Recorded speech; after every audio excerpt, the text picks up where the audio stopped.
estudar física, ou quando o cara começa a saber muito alguma matéria, né, é normal o ego ficar inflado e o cara se sentir meio melhor que os outros, né?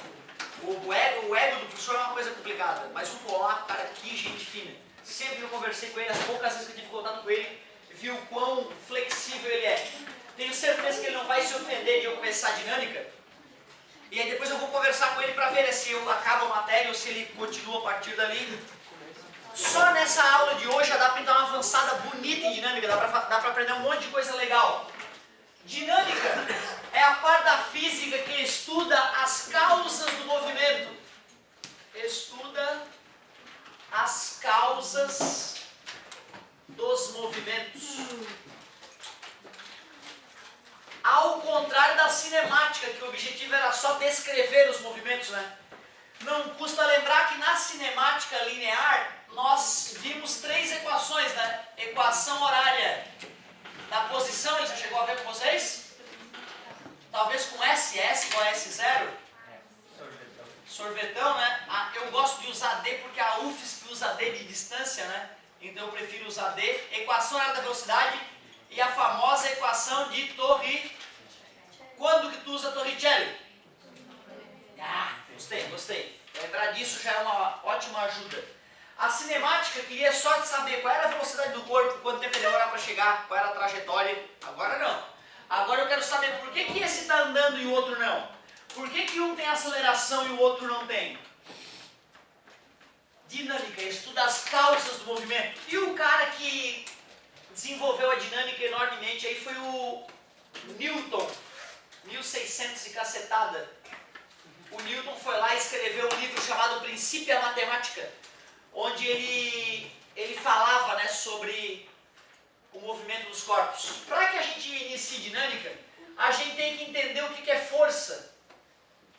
No dia a dia as pessoas têm noção do que é força, mas a definição técnica de força a maioria das pessoas acaba não lembrando. Força é uma entidade,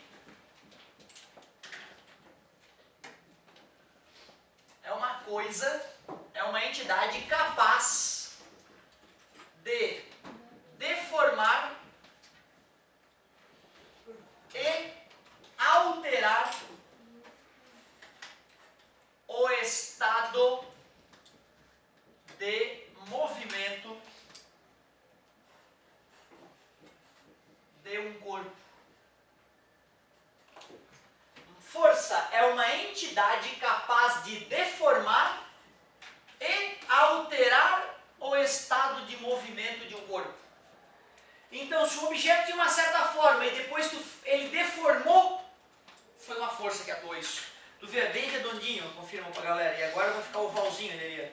Ficou oval, né? Deformou. Se deformou, força atuou no cara. Ou então o objeto estava parado e de repente ele começou a se movimentar. Foi uma força que causou isso.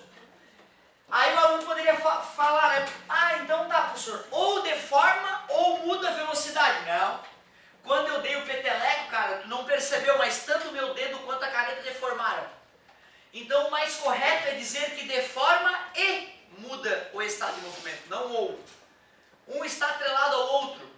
Sempre que uma força atua no objeto, ele deforma, mesmo que nanometricamente. Quando eu bato aqui, ó, tu pode parecer que não, mas o concreto deformou enquanto a minha mão estava em contato com ele. Se tu filma, né, o experimento, tu consegue calcular essas deformações e tudo mais. Força, algo que deforma e ou altera o movimento de objeto. Alterar o movimento é colocar em movimento se estiver parado, colocar em repouso se estiver andando, ou alterar a velocidade. Fazer a velocidade aumentar ou fazer a velocidade diminuir. Isso é alterar o estado de movimento. Também é importante a gente saber que massa não é a medida da quantidade da matéria, como muitos falam, né? Alguns livros dizem que massa mede a quantidade de matéria. Mentira, isso é mol. O número de mols mede a quantidade de matéria, né? Massa é a medida da inércia de um corpo.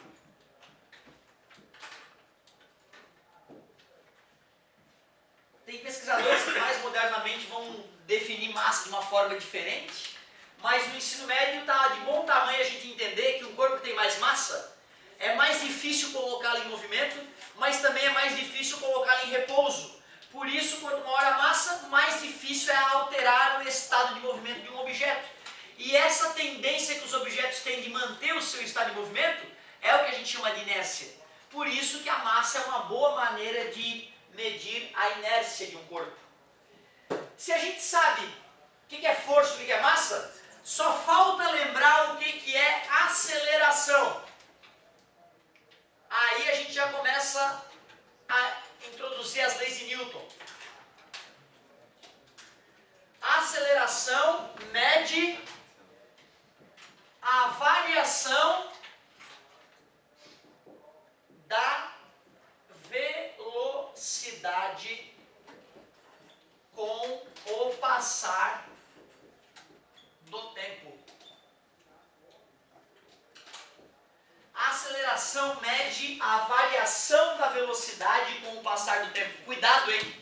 Fazer uma curva é acelerar. Porque quando eu faço uma curva, o meu vetor velocidade está apontando para um lugar diferente.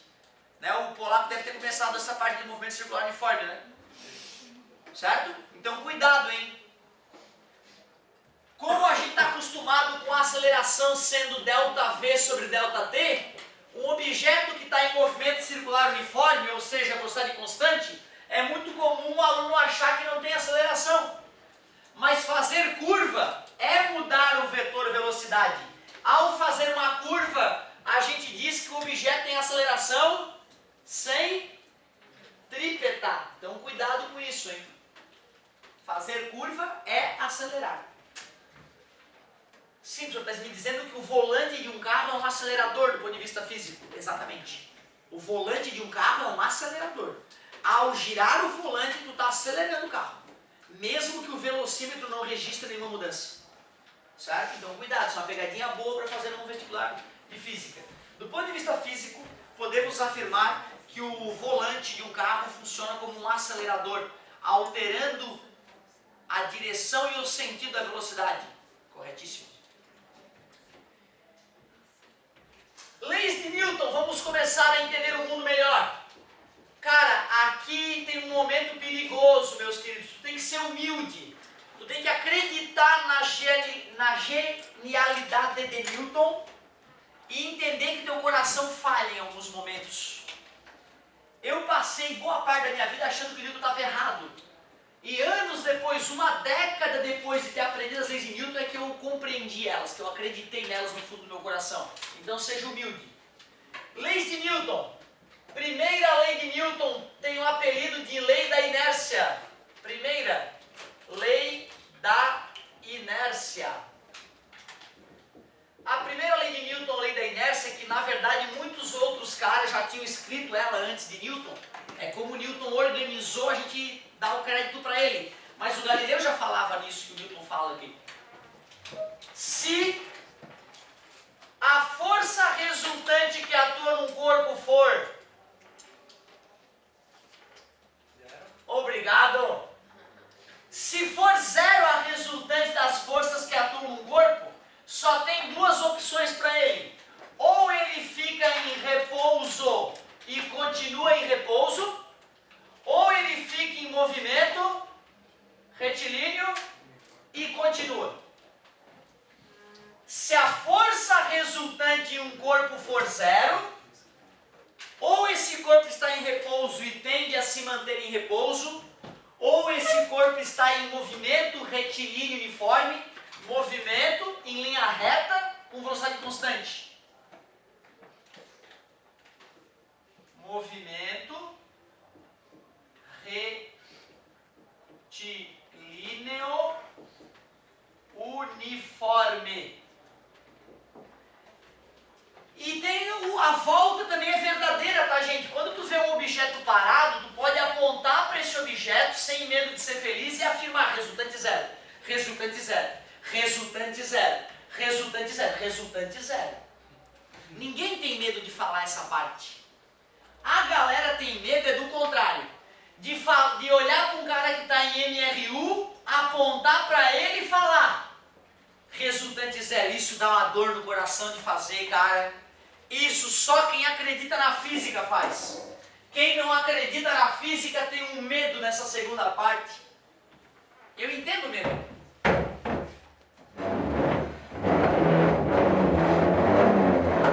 Ele riu, né? Tudo bem? Ah, professor, mas tava dando uma... Ah, não, vai mesmo.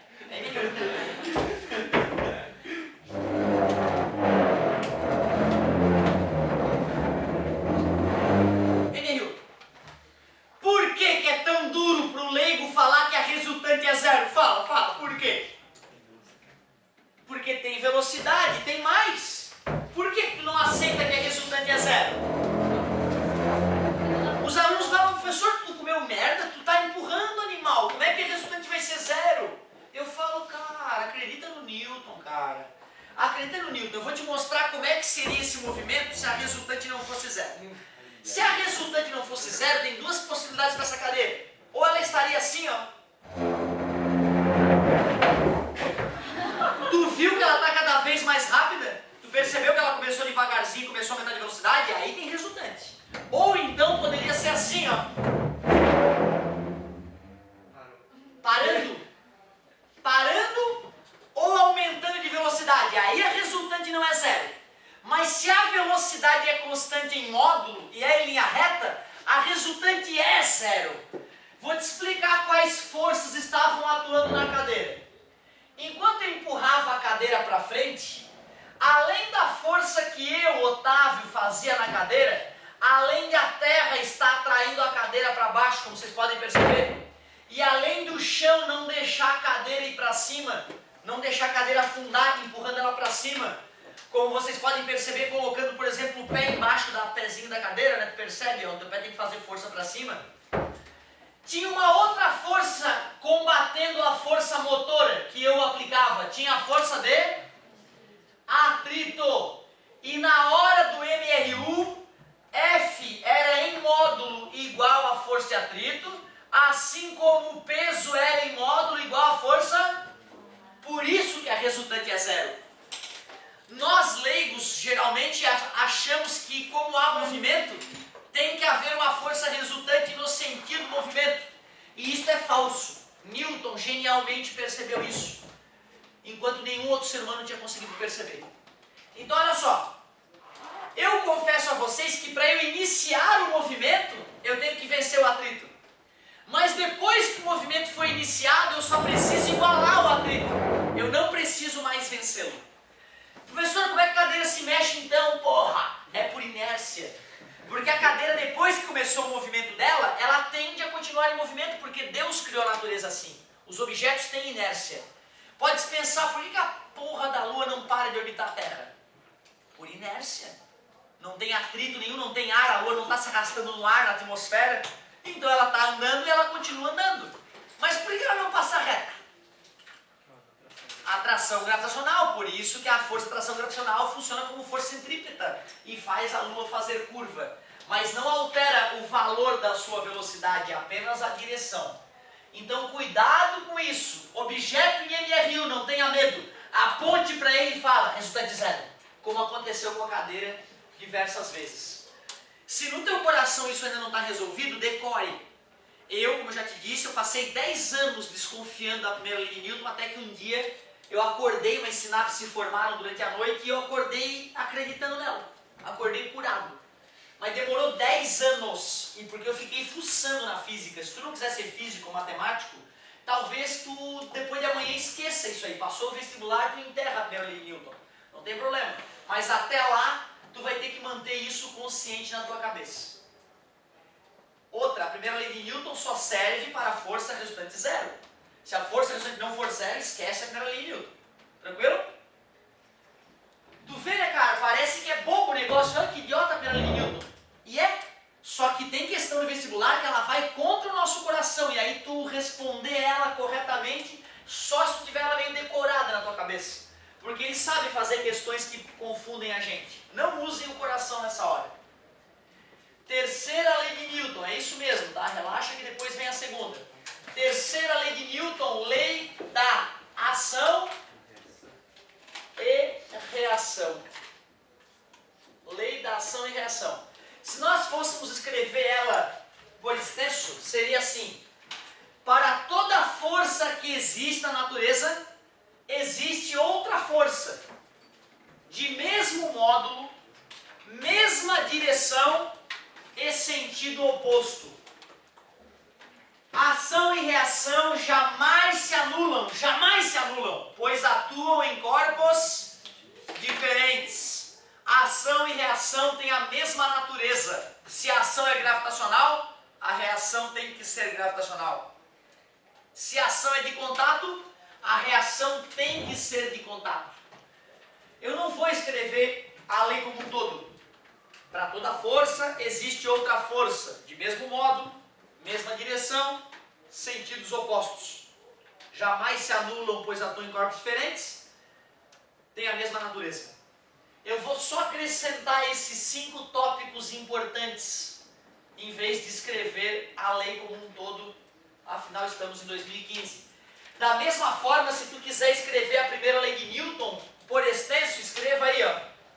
Quando a força resultante atuando em um objeto for nula, podemos afirmar que esse objeto mantém o seu estado de repouso ou mantém o seu estado de MRU. Ou seja, se ele está em repouso, tenderá a continuar em repouso. Se ele está em MRU, tenderá a continuar em MRU. Isso é a lei por extenso, né? Esquematicamente, se FR é igual a zero, ou é repouso ou MRU. Se está em repouso, resultante zero. Se está em MRU, resultante zero. Muito mais gostoso esquematicamente. Para toda ação tem uma reação de mesmo módulo. Obrigado. O que é módulo? Valor, número, mesmo módulo. Mesma direção. Não se esqueçam, direção é uma linha. Se uma das forças atua numa linha, a outra força tem que atuar nesta mesma linha. Sentidos, isso, sentidos contrários ou opostos, tanto faz. E aí, perigosíssimo, né, cara?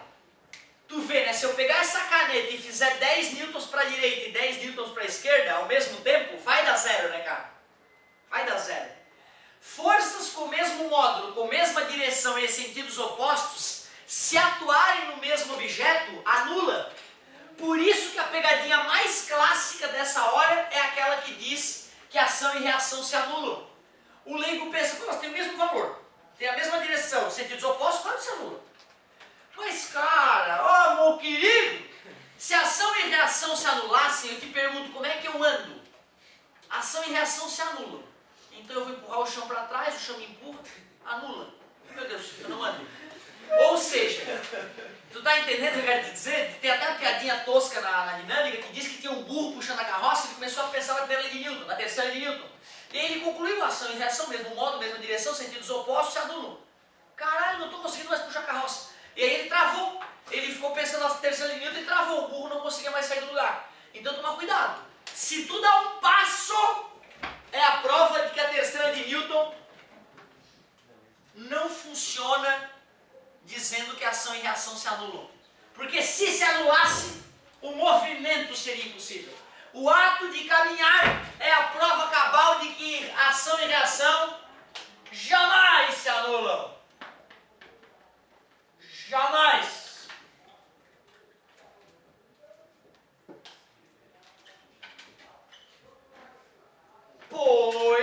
Pois, a ação e reação jamais se anulam.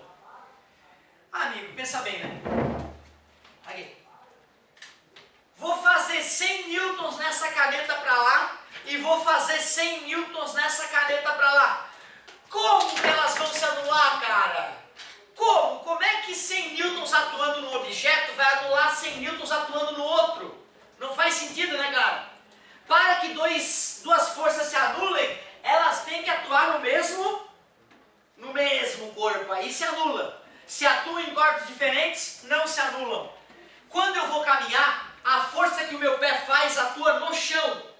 E a força que o chão faz atua no meu pé. Por isso que não se anulam. Certo? Ação e reação jamais se anulam. Pois atuam em corpos distintos, diferentes. É a parte mais perigosa da terceira lei de Newton, é onde a galera mais se confunde.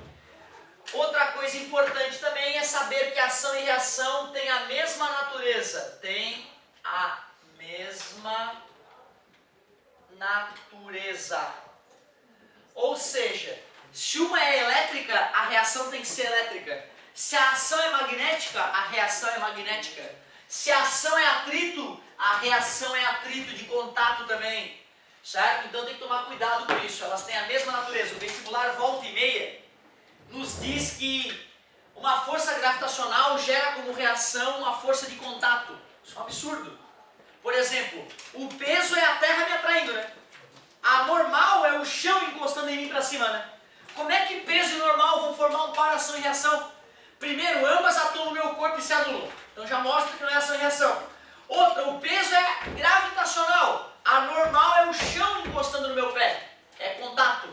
Então já mostra que que peso e normal nunca formam um par ação e reação. Tu vê, cara, ele era um aluno acima da média no terceirão em física. E eu perguntei pro meu professor umas 15 vezes por que peso e normal não eram ação e reação. Eu ficava com vergonha, eu vinha pro apoio, né? Professor, me desculpa te perguntar isso de novo. Eu sabia que era ridículo aquilo, mas eu não estava convencido.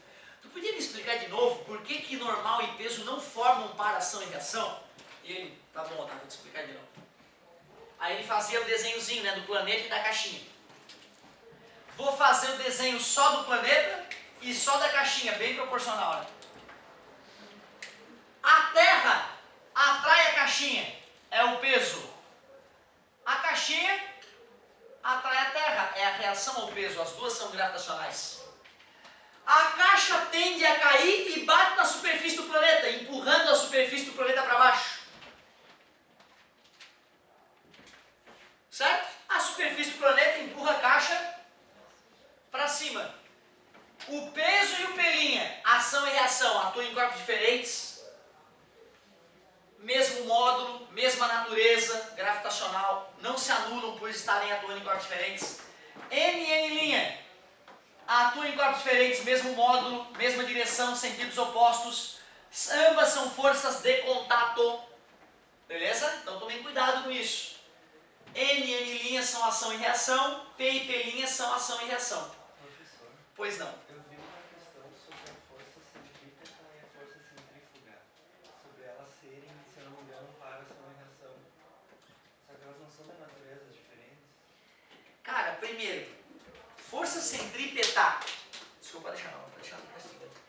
Força centrípeta é a força que aponta para o centro da curva. É a força que obriga o objeto a fazer uma curva.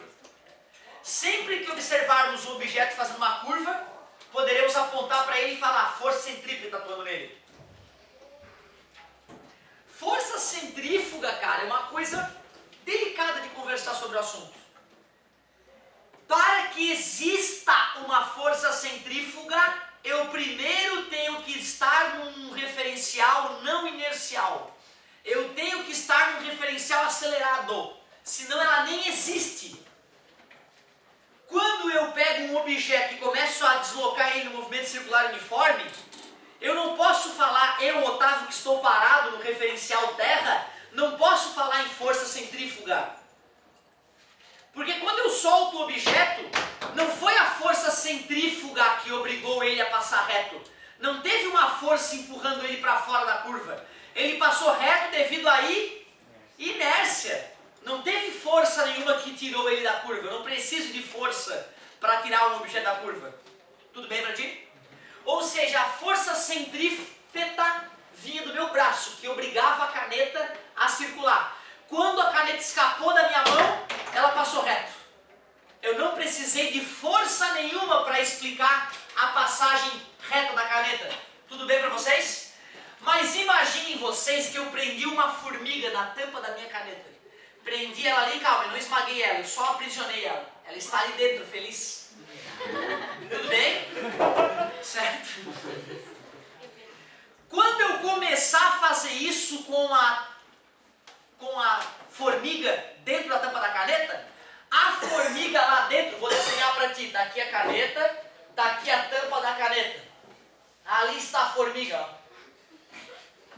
Ela tá feliz, mas ela tá contra a tampa da caneta, beleza? Esticada lá, sempre, e eu aqui, ó. E ela o tempo inteiro não consegue sair do fundo da tampa.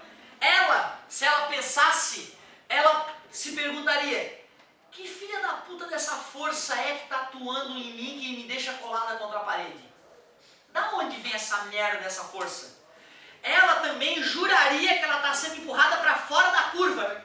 Se ela fosse uma caneta transparente, ela veria o mundo girando e ela sendo jogada para fora da curva. Só para um corpo que está num referencial acelerado, a tampa da caneta tem aceleração centrípeta, né? E a formiga que está lá dentro da tampa da caneta também tem aceleração.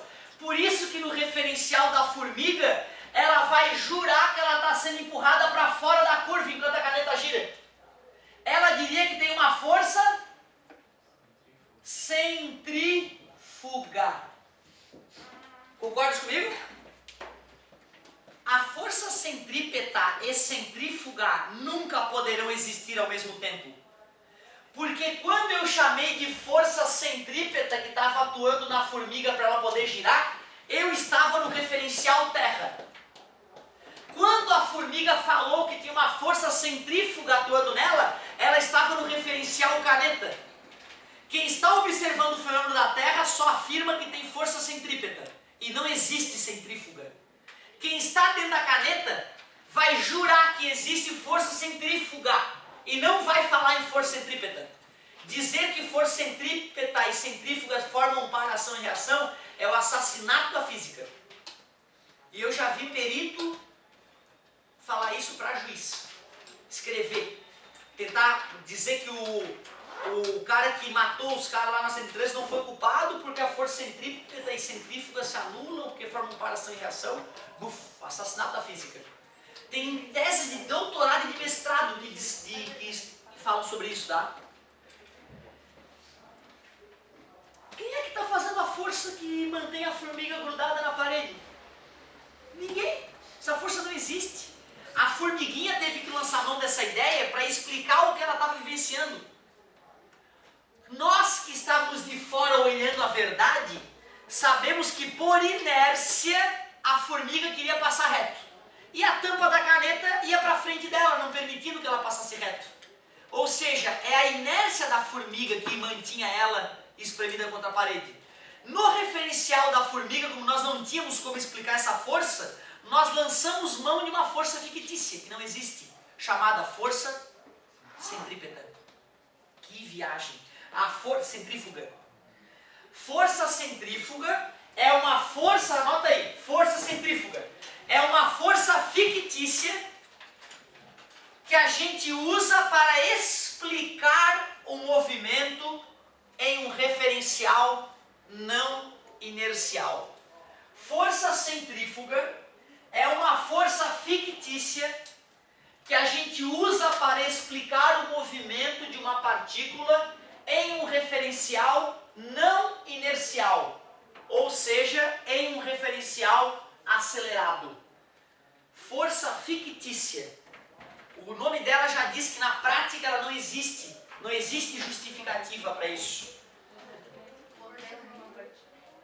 Em um referencial inercial, ou seja, em um referencial acelerado.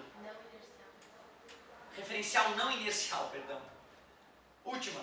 Força centrífuga é uma força fictícia usada para explicar o movimento de uma partícula em um referencial não inercial, ou seja, referencial acelerado.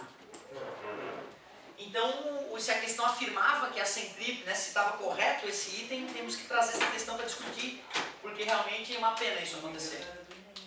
Não, o Enem ele é bom desse tipo de erro. O Enem ele é legal para fazer a galera pensar fisicamente sem fazer muitas contas, mas o Enem traz questões bem delicadas aí e erradas, inclusive do ponto de vista físico isso pode acontecer, sem estresse. Mas se puder trazer a questãozinha em outro momento para a gente poder discutir ela, seria legal. Tá, que bom que tu falou isso, que é uma coisa que é rara a gente tratar de força centrífuga, né? Não só. Pô, pensa bem, né? A máquina de lavar, tu liga a centrífuga, né? Aí a água é jogada para fora da curva, né?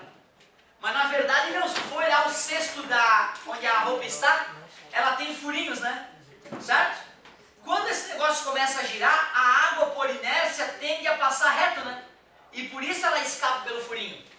E se tu fosse filmar esse movimento, tu veria que a água não escapa assim pelo furinho, ó. Ela escapa reto pelo furinho. Ou seja, o ideal é que os furinhos fossem curvos e não, né? Mas é mais prático tu simplesmente furar aquele negócio, né?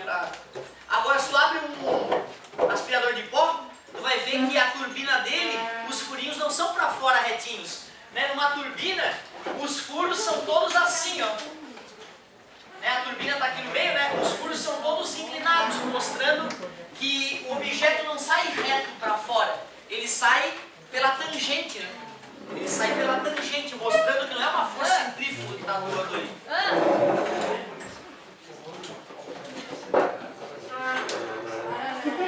Não é que não se aplica, mas dá um inferno matemático para aplicar. As leis de Newton funcionam em referenciais não inerciais, só que dá um inferno. E aí, então, para fugir desse inferno matemático, eu só aplico as leis de Newton em referencial inercial.